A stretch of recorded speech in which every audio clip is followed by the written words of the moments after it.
The Rise of Skywalker is the latest edition in Nietzsche's Eternal Recurrence, and the ninth and maybe final film in the main Star Wars Skywalker saga. And I'm just gonna say spoilers right at the top of the review because I can't be bothered to tiptoe around talking about the plot of this movie. Also, Happy New Year, and excuse the delay on this one. If you missed it, I put up a message on my channel, but I had a sinus infection that began right on Christmas Eve, and I had it for about a week after that, so I'm good now.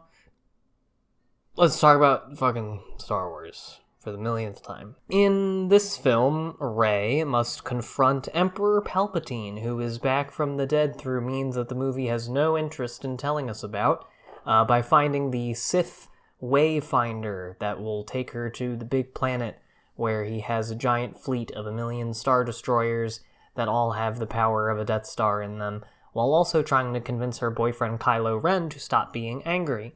And a bunch of other things also happen, and I can barely remember them, because holy god is this movie a fucking mess. And nothing that happens in this movie has to do with each other at all. So I guess before we get too deep into this, I'll do my obligatory statement of how I feel about the previous two films in the Star Wars sequel trilogy before I get going into this one. When I first saw The Force Awakens, I had a reaction to it that I think was pretty similar to most people's. I really liked it. And I didn't think it was a masterful film or anything, but it generated a lot of interest in its characters and world, and it was a lot of fun. And now, having rewatched it again recently, I still like it fine, but that's about as passionate as I can get about it. And it is now glaringly obvious just how little of an idea JJ Abrams / Disney had of where any of the plot and story points or characters that they introduce, and there are many in Episode 7, of where any of that was going to go, which has since been pretty much confirmed by Disney and Kathleen Kennedy that they did not have even a little bit of an end goal in mind for the sequel trilogy narrative, and were just planning on making each movie up as they went along. And that in and of itself doesn't bother me that much, because the original Star Wars trilogy was also made up one at a time, but things have gotten kind of complicated since then, and at the risk of inviting more public scorn upon myself, I will reiterate that yes, I really liked the last installment in the series, The Last Jedi, quite a bit more than The Force Awakens, and more than most other Star Wars movies, honestly. Again, my opinion on it has softened a little bit since I first saw it, and on my most recent rewatch, I did feel that it really is one of the slower feeling films of the franchise, and moment to moment, it's not always the most fun to watch. But that film is also the most emotionally and narratively coherent of the three by far. Each character has a complete arc that makes sense and that ties into the main theme of the story, like a movie. I also think The Last Jedi had the strongest aesthetic sense of this new crop of movies, taking even more noticeable visual and thematic cues from samurai and western films than the rest of the franchise does. A lot of fans didn't like that it did away with a lot of things that were set up in The Force Awakens, most notably killing Snoke, who was built up to be the big villain. But I've never minded this, because a lot of those things that were set up in TFA very clearly had no idea where they were going and didn't really have anything to do with anything, and were mostly uninteresting. And Snoke being dead opened up this third film to be about Kylo Ren being the main big bad guy, which I'm far more interested in because he's an actual character with emotions and desires and an interesting personality and isn't just a big creepy alien. So was I optimistic going into this movie? No, not really. The fan response to The Last Jedi pretty much assured me that in their take each movie one at a time approach, Disney would try to course correct at the last minute and that it would be extremely awkward. Then add the fact that JJ Mystery Box Abrams, famous for being really bad at writing anything past the setup of a story, would be returning as director and co-writer alongside Chris Terrio, whose previous writing credits include Batman vs. Superman and Justice League. So yeah, I wasn't particularly hopeful about this one. And I wouldn't say The Rise of Skywalker is an awful movie, but it is extremely sloppy It makes no sense, even by its own standards, and it commits the very popular Disney sin of trying to please everyone until it becomes an amorphous gray blob with no accounting for meaning or narrative or purpose or structure. If the problem with the Star Wars sequel trilogy is that they make up each movie one at a time with no regard for stringing them together into something coherent or interesting, the problem with The Rise of Skywalker is that it seems to have been written one scene at a time with that exact same conceit. This film is essentially a series of scenes that feel completely disjointed from one another, presented in a sequence, and mainly consist of the characters running from location to location looking for MacGuffins, and then having long stretches of dialogue where they spout out new bits of lore to explain what just happened before moving on to the next thing. Nothing that happens makes any real emotional sense for the characters, and none of the events build on each other thematically or follow each other logically. Nothing moves the story forward in any way other than the characters physically changing location, and all of these things are very clearly made to serve either or both of two main purposes. One, to pander to nerds with fan service and respond to criticisms of both of the previous two films, and two, to haphazardly and very sloppily tie up the many loose ends that the disjointed one-at-a-time approach to this trilogy has left us with. And yes, I am aware that Star Wars is a silly space adventure franchise for children whose plots have never been incredibly internally consistent, and have defied their own logic at various points across the many directors and writers who have taken the helm of it, and I am fine with all of that. But literally none of the major plot points in this movie make any sense, even a little bit, even with this caveat. The first and most egregious thing has to be the inclusion of Palpatine, which is so awkwardly placed in this movie that I am willing to believe the conspiracy theories that it was all added in reshoots. It's already stupid that he's inexplicably back from the dead and they don't even care to really explain why. An actual line in this movie is, somehow Palpatine has returned. And it's said by Oscar Isaac, and he doesn't look like he's acting in that scene. His face reads as like, yeah, just fuck it. Like, fucking why not? He's back. Who even gives a shit why? But the fact that this is just casually dropped on the audience in the opening crawl of the film and is not the earth-shattering, franchise-altering twist that it should have been makes it even more ridiculous. Apparently, Palpatine has been orchestrating everything in the previous two films and literally created Snoke from whole cloth and has like a test tube filled with other mini Snokes, the purpose of which I'm kind of lost on.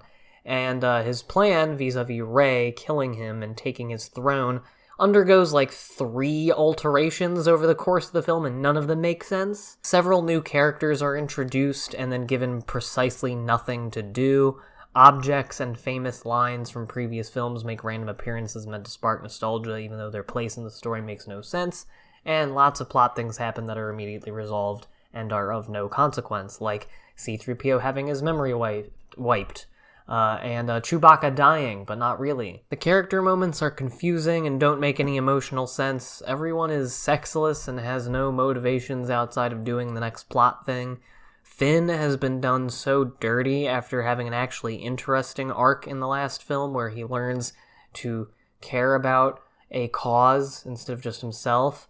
And here he's just relegated to screaming Rey's name over and over and worrying about Rey and wanting to tell Rey something important before he dies and then never doing it.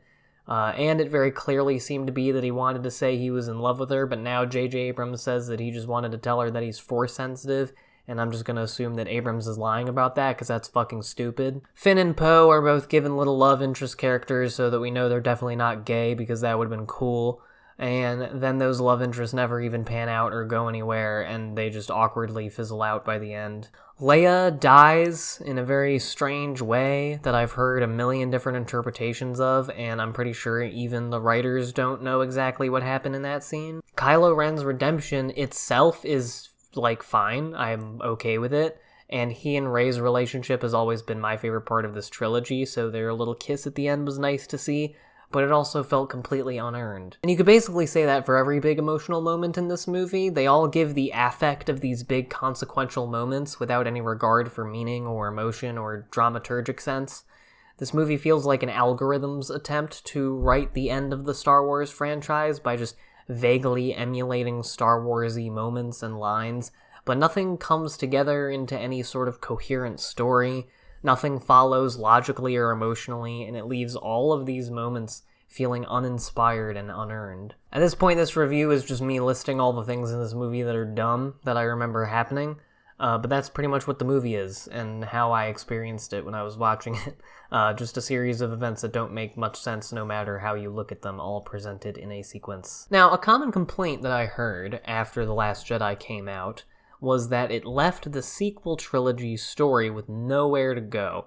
And I thought then, and still think now, that that's just wrong. And I can only assume that the people saying that either have no imagination or have never seen a movie before. Because to me, there were a few pretty obvious and interesting directions that this ending could have gone in. The last film ended with the suggestion that Rey, with the revelation that her parentage doesn't really matter, could shape herself into whatever she wants. And this movie introduces that she has evil Sith-like force powers that she has trouble controlling, which could have been interesting, as she grapples with that, and questions whether she can be trusted as she tries to carve out a path for herself while endangering her friends.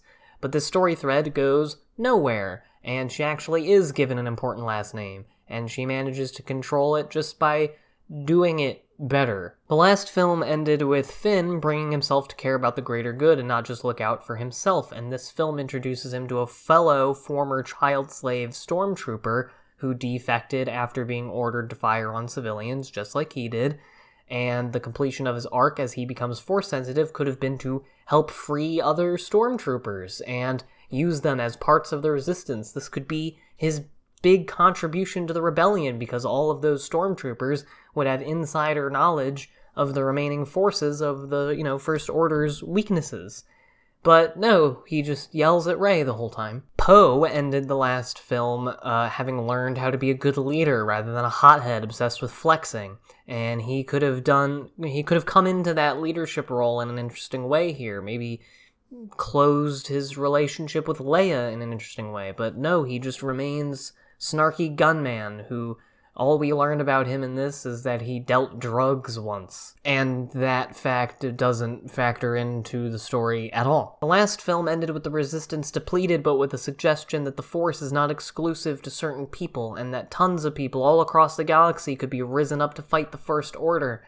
And this film could have seen our heroes traversing the galaxy, recruiting people, convincing them that all hope is not lost. And we do get a big fight at the end where, the whole galaxy shows up to fight, but it's a Deus Ex Machina moment out of nowhere rather than anything that's built up in the plot or has any consequence. And the last film's killing off of Snoke opened us up for a story all about Rey confronting Kylo in the absence of another big bad, but nope. We introduce a new, old big bad out of nowhere with no explanation and have his redemption center on that instead.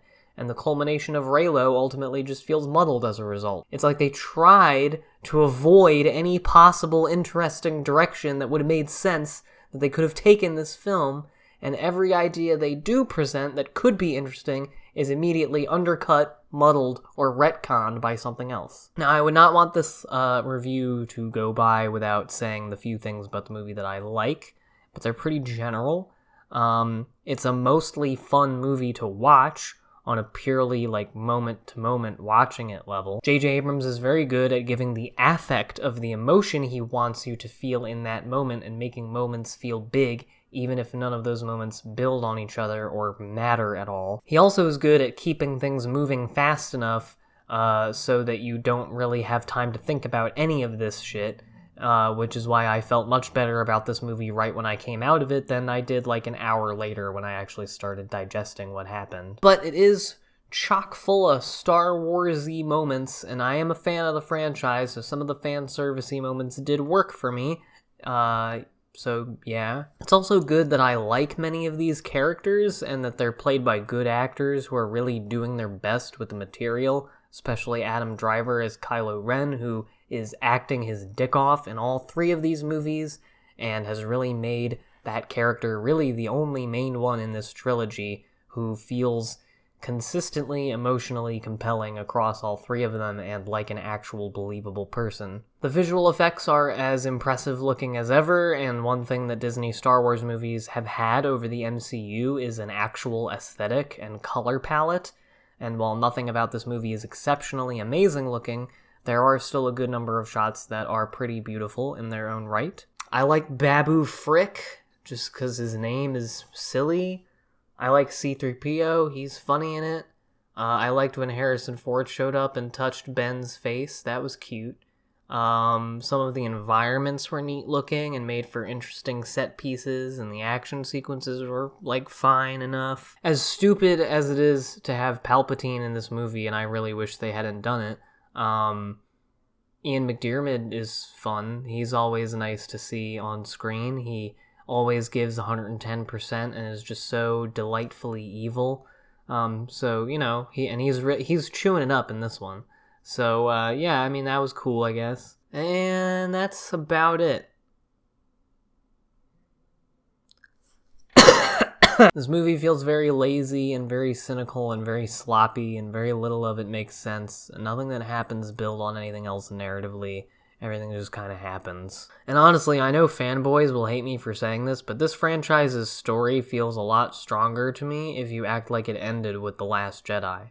With all being lost, but with a spark of hope existing in the galaxy, and at least every character in that movie learned something and had an arc where they felt emotions like real humans. This just feels like a piece of bad fanfiction haphazardly coming up with convoluted ways to tie up all the loose ends of the story while also filling every moment with something that panders to the most base sensibilities of the most undemanding Star Wars nerd, with the last thing on its mind being composing a story that has any meaning or is made up of scenes that make sense or have any actual purpose. Again, it gives the affect of a Star Wars movie while also barely feeling like a real movie at all. It's not offensive or completely outside the realm of recommendation, but I honestly can't say you're missing out on very much by not seeing it, and it would be one of the absolute weakest Star Wars films if it weren't for the fact that over half of the Star Wars movies aren't good to begin with. I'm glad that this sequel trilogy gave us some interesting ideas and at least one movie that I thought was really good, but I don't even get to enjoy that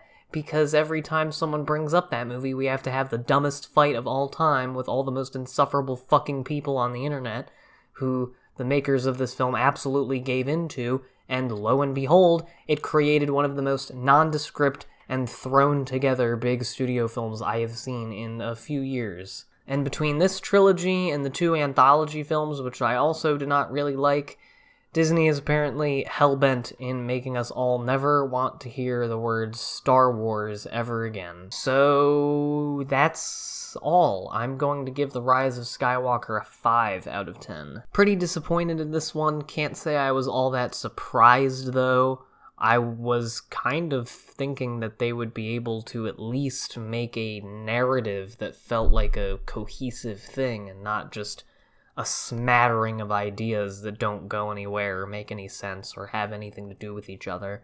But alas, this is how the great Star Wars saga ends, until they decide to make more. So let me know what you thought of The Rise of Skywalker. Let me know what your favorite film of the Star Wars sequel trilogy is, what your favorite Star Wars film overall is.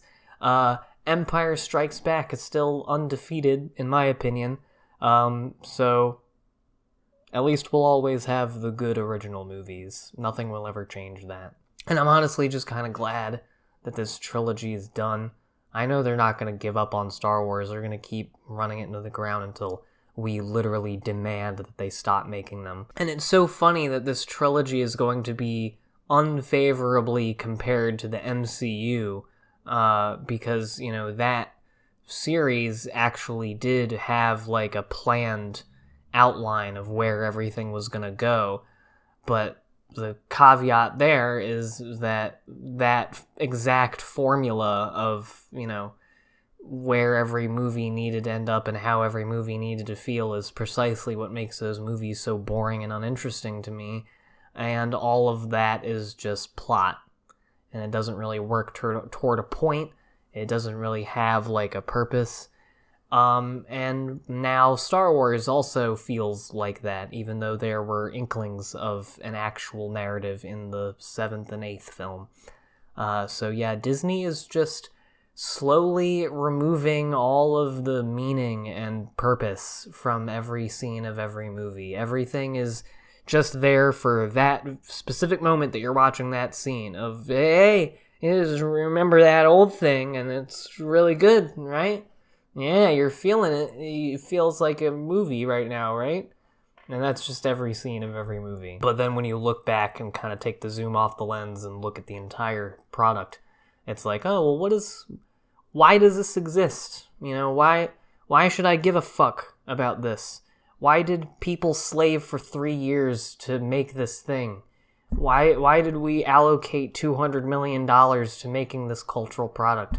What does it mean? What's it trying to tell me? The answer is fuck you. Just watch it and then watch the next one. Movies are just products now. If you want them to be anything more than that, you're a weird, dumb snob. Go suck Martin Scorsese's dick. It's all just about the entertainment. But, brother, my brain is breaking. I don't know what I'm saying anymore. I am going to stop talking before I say any other weird, dumb shit.